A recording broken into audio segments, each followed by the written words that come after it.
السلام علیکم world Urdu news کے ساتھ میں ہوں مویس اکرم۔ خبر شامل کرتے ہیں پنجاب سے۔ عثمان سلہریہ کی رپورٹ کے مطابق گورنر پنجاب سردار سلیم حیدر خان کا چکوال اور جہرم کے بعد حافظ آباد کے سیلابی علاقوں کا دورہ۔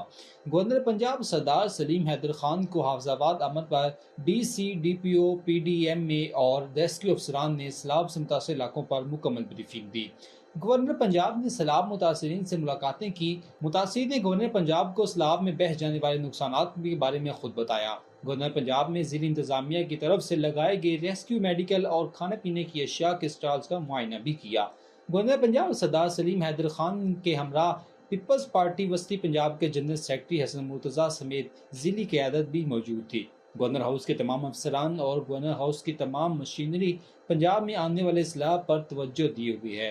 گورنر پنجاب سردار سلیم حیدر خان قدرتی آفات کا مقابلہ نہیں کیا جا سکتا، لیکن ان کے سدباب کے لیے مؤثر اقدامات صدر مملکت اور چیئرمین بغور بھٹو زرداری کی ہدایت پر پنجاب میں شدید بارشوں کے نتیجے میں آنے والے سیلاب سے ہونے والے نقصانات کا جائزہ لے رہا ہوں۔ گورنر پنجاب سلیم حیدر خان۔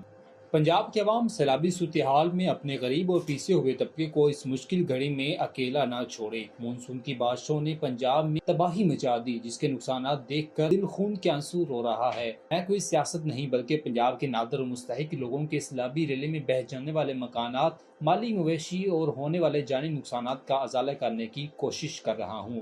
پیپلز پارٹی کے کارکن اور ضلعی قیادت مشکل کی اس گھڑی میں سیلاب متاثرین کو تنہا نہیں چھوڑیں گی۔ پنجاب حکومت کے علاوہ گورنر آفس کی جانب سے بھی سیلاب متاثرین کی مالی امداد کا سلسلہ جاری رہے گا۔